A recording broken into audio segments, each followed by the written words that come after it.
You know someone like this. They do something generous, cover the bill, drop off a gift you didn't ask for, show up with help before you even said you needed it, and before you finished thanking them, something in the air has already shifted. Not warmth exactly, something with more weight to it, like a door quietly closing behind a kindness you didn't examine closely enough. Everyone calls them generous. You probably have too. They're the one who remembers birthdays, who never lets you pay, who shows up with something in hand when you least expect it. But you've noticed things other people haven't. The way their mood changes if you don't respond to a favor the right way. The way a gift can resurface months later as evidence in an argument that was never actually about the gift. This isn't kindness in its purest form. Kindness doesn't need anything back to feel complete. What they're doing is closer to lending, capital disguised as a gift, deployed with an unspoken due date collected later as loyalty, compliance, or guilt. They'd be offended if you called it that. They're not lying when they say they just wanted to help. They believe it every time. That's what makes the pattern so hard to catch. It never announces itself as anything but love. Here's what almost nobody tells you about this pattern. The obligation being created isn't something they invented. Alvin Goldner, studying how societies hold together, identified the norm of reciprocity as one of the most universal rules in human social life. The deeply embedded expectation that a gift received creates a debt owed everywhere, in every culture ever studied. They didn't design this leverage. They inherited it the way everyone does, and somewhere along the way they learned, faster than most people do, exactly how to use it on you. She is 11 years old, and she's just handed her older cousin the toy she actually wanted to keep. She watches her cousin's face carefully as it's taken, not for the reaction, but for the moment her cousin registers what's now owed. Something settles in her chest that isn't warmth. It's leverage, quietly banked, and it feels more reliable than affection ever has, because affection could be withdrawn for no reason at all, and this couldn't. You've likely felt the grown version of this exact move, played on you more times than you'd think to count. Nobody taught her this move directly. She noticed, the first few times she tried it, that giving something away made people softer toward her, more careful, more inclined to give her what she wanted next. So she kept doing it, and the giving slowly stopped being about the toy at all. This isn't cruelty, it's strategy, learned by a child who discovered, probably in a home where love wasn't reliably free,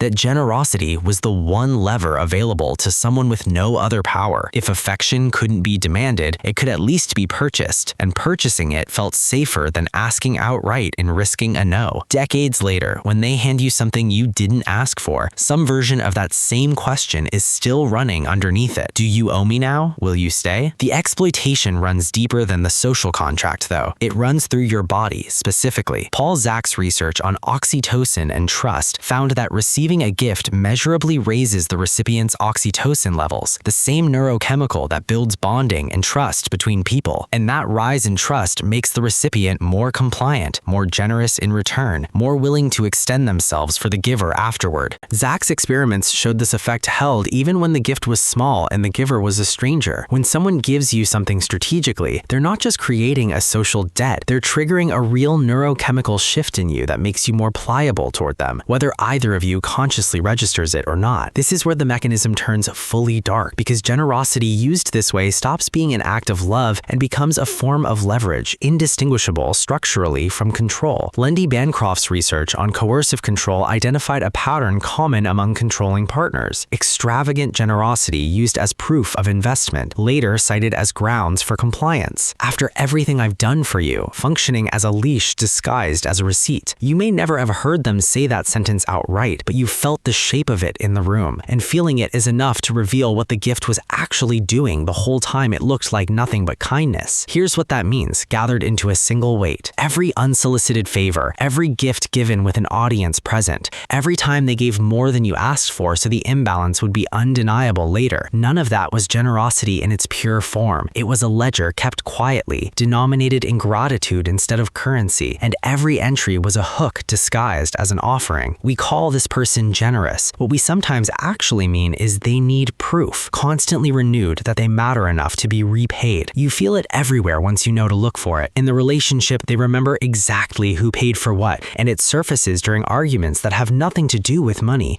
as evidence you didn't know was being kept until it's suddenly produced. As a friend, they help before you ask, and something sharpens in their tone when you don't reciprocate in the specific way at the specific time they'd quietly expected. In the family, you hear them reminding people what they've they've done over and over, and you can see they dislike the sound of it, even as they say it again the next time they feel unseen. At work, they do favors slightly beyond their role, and something tenses in the room when the same people don't show up for them the one time it actually matters. Even with people they barely know, you notice the faint disappointment when a small kindness, covering a tip, holding a door, goes unacknowledged, as if the interaction had been filed as a transaction the moment it began. You might be thinking, but they really do seem to like giving. It makes them happy. It probably does, and that's not a contradiction. Pleasure and leverage can occupy the exact same gesture, which is precisely why this pattern survives so long without ever being named. The question isn't whether their giving feels good to them, it's whether they'd still give if they knew with total certainty that you'd never repay it. The conventional explanation says people like this are just warm, maybe a little too giving for their own good. The darker mechanism underneath tells a colder story. Some generosity isn't an overflow of love at all. It's a bid for control dressed in love's exact clothing, built by someone who learned early that open requests get refused, but gifts get repaid. They're not a villain for this, and you don't have to treat them as one to see what's actually happening. They're someone who found a working system and an environment that never offered them a more honest one. This is where the gap finally surfaces underneath the ledger. They didn't actually want repayment. They wanted proof, any proof, that they mattered enough to someone that they'd feel obligated to stay, because certainty was never something anyone offered them for free. Real love doesn't require a debt to guarantee it, but nobody showed them that version early enough for them to trust it. So they built a version they could control instead, one gift at a time. And you are the one currently paying the interest on a debt you never agreed to take out. This doesn't mean they're a manipulator in the way the word usually gets used. Most people running this pattern have no idea they're doing it, because the giving genuinely does feel like love from the inside. That's what makes it so effective and so easy to miss for decades from both sides of it. Understanding this doesn't erase the resentment you feel when the debt gets called in, and it isn't the same as no longer feeling obligated. It's seeing the shape of the exchange plainly enough to stop mistaking it for pure affection. You are allowed to receive a gift and let it end there, with no ledger opened on your side of it either. You are allowed to say thank you without agreeing to whatever gets asked for later. You are allowed to notice the specific tone in their voice when a favor goes unrepaid, and recognize that tone as information about their debt, not evidence of your failure to give enough back. Their history explains the pattern. It doesn't hand you the bill. You don't owe someone gratitude for a debt they created and called a gift.